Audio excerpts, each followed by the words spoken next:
Hey, good morning. Or crap. Not morning. Afternoon. Sorry, like this is a disaster. I had this like cable. Uh, I have an absolute snake pit of cables that did not want to cooperate today, and like I gotta like be somewhere really soon, so this has to be short. Oh, I will turn the phone lines on, just ever so briefly. If you would like to call, please do. Please do. Just gonna turn a million things on. Sorry about this, but the bigger point is, oh, it's also like, okay, turn that on, turn this on. Do I want to update something? Ugh, that'll probably be a disaster.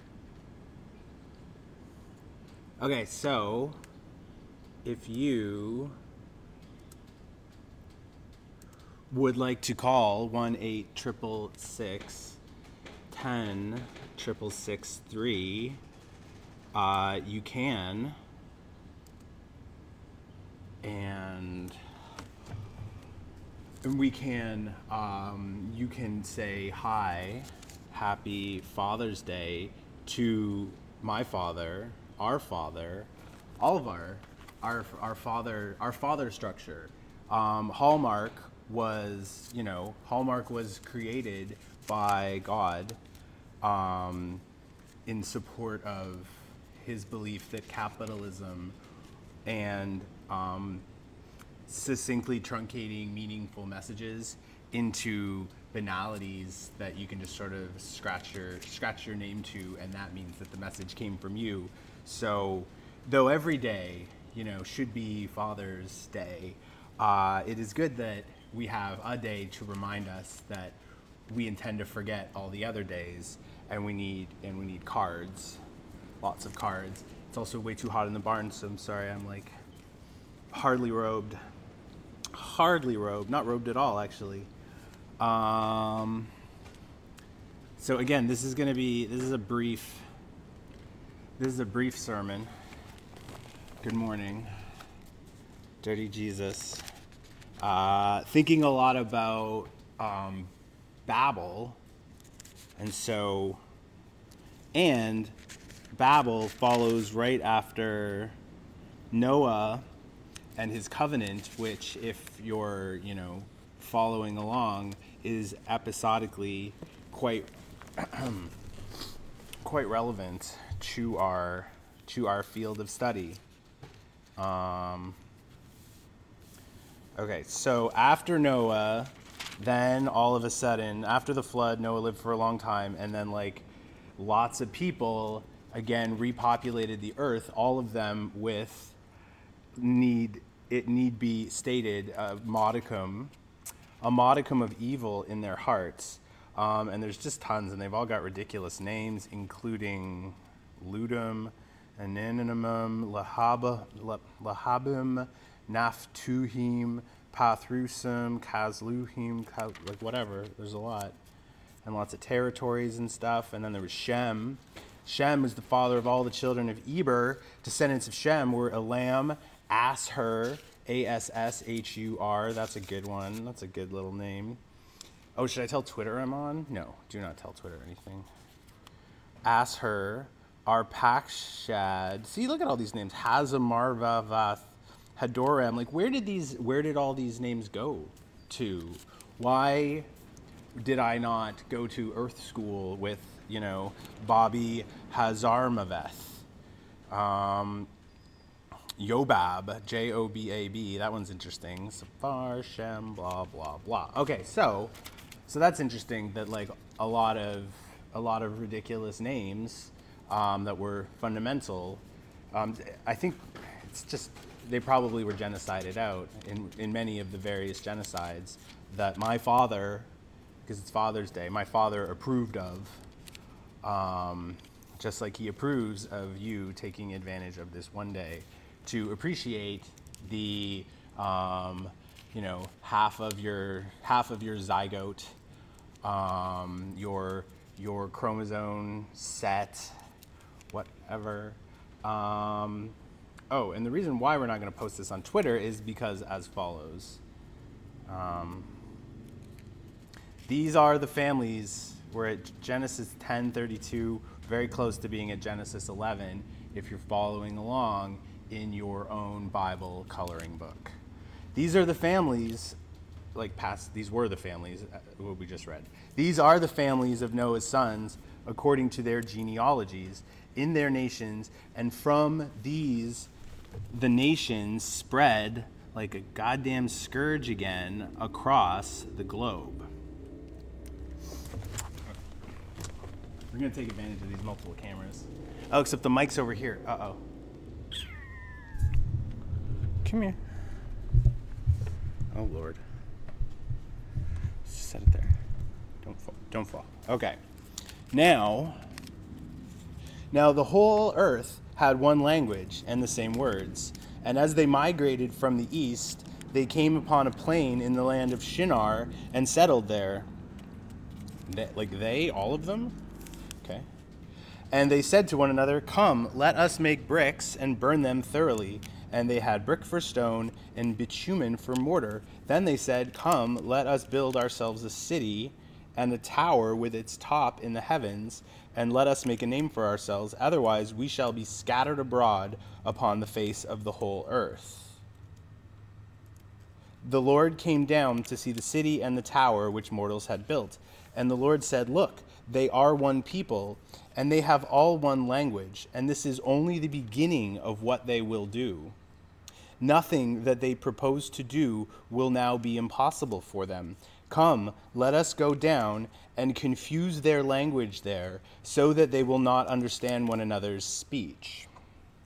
So the Lord scattered them abroad from there over the face of the earth, of all the earth, and they left off building the city. Therefore, it was called Babel, because the Lord confused the language of all the earth. And from there, the Lord scattered them abroad over the face of all the earth. You already said that. Okay, and apparently from the Hebrew, balal means to confuse. So it wasn't the original, the Tower of Babel, that wasn't like the original name that they decided that they were going to build it on. It was like the Tower of the opposite of confusion. So this is one of those retronyms where God names something after he, decides to intervene, as dads do. Happy Father's Day. Thank you for all of your Old Testament interventions. So this is really short, but I think this is very dense. The Lord said, "Look, they are one people, and they have all one language, and this is only the beginning of what they will do. Nothing that they propose to do will now be impossible for them. Come, let us go down and confuse their language there, so that they will not understand one another's speech." So it's just like, is that what's happening? Is that to some degree what is happening now? Even in and amongst the same language, are we finding ways to confuse ourselves and to alienate us from one another? And does this continue to be part of our Father's plan on his day? And maybe that's like a good thing to think about on Father's Day, more than just being thankful that you were birthed, which, for some people is a blessing, but I assume for lots of people, they sort of perceive it to be a curse. I am not terribly happy that, the Holy Father imposed such obligations on me, for sure.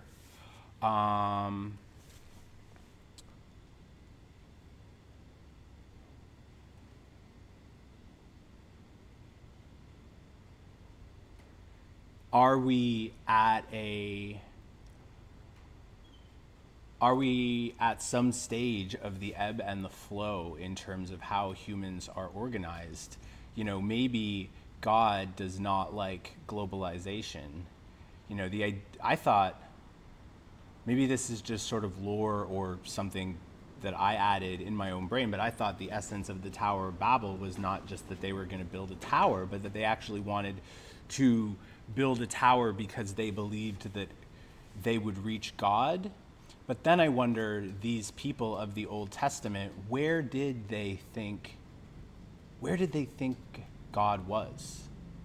That's a big question. Like, where do I think God is? Where do all the various people of all the various faiths, where do they think that God is?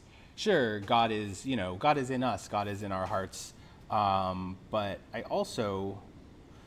I think they're necessarily so with the physicalization and the anthropomorphization, the way that us humans need to understand things that are beyond our comprehension, things that are not actually physical or not actually understandable. We need to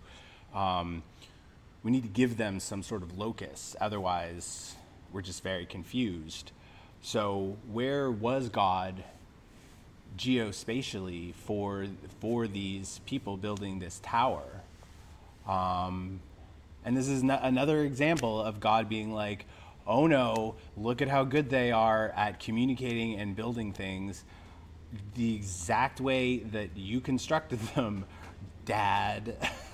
And now you get to confuse them and scatter them across the face of the earth like this is a game of Risk that has gone on for 9 hours, and all of a sudden you realize that you're going to lose and you just smash it all over the place. Yeah.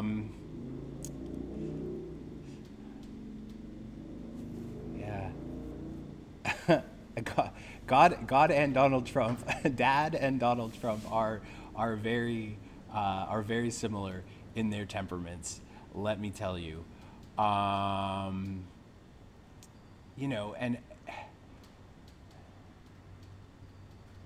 to what degree is Twitter and emojis and um, and and texting and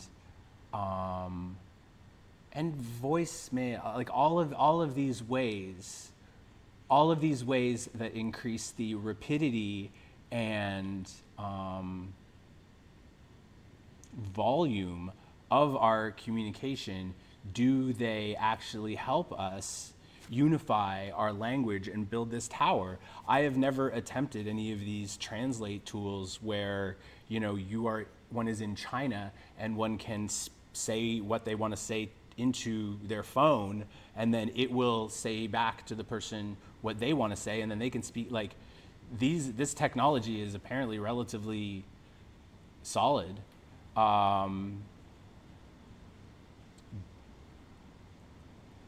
Does that help us build our tower? I guess that's are we humans as fantastic as Dad said that they were back in the post-flood days of Genesis, when he, conceded to allow a few people to survive, and then then the virus exploded again. If we are that good, then what is our tower that we should be building? Should it be branded with the Trump logo? Because who cares? It's just a dumb name. It used to, be an adjective, and now it's sort of a noun, like a proper noun that has Secret Service and oddly relates to the adjective from whence it came. I think that's a proof of God. I think proof of Dad that that we could be so trumped by Trump.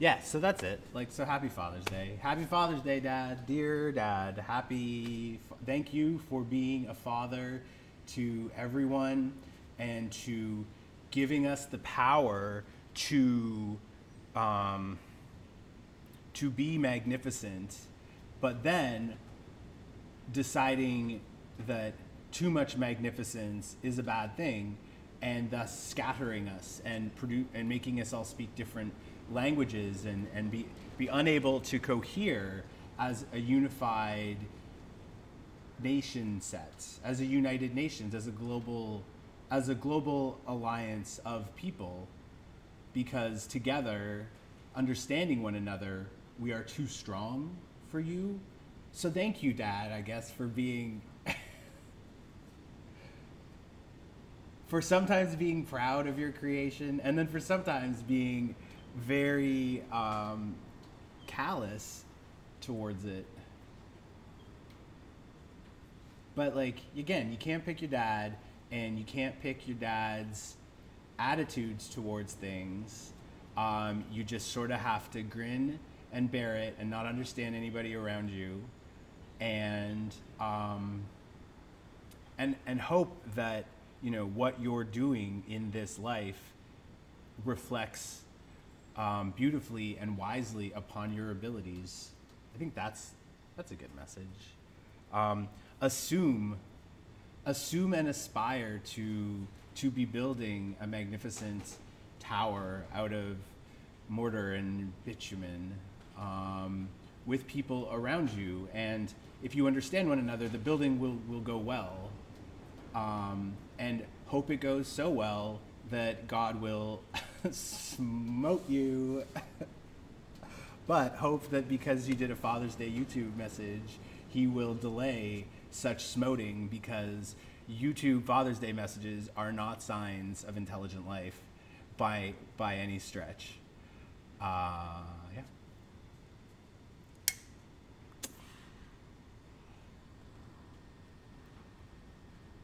So we're not intelligent. I think like that's it. Thanks, Dad, for where is that? Okay. Thanks, Dad, for making us of mediocre ability, aspiring so high, but achieving only a sparsely populated YouTube channel. Lament. Okay. Happy Sunday. Happy Father's Day.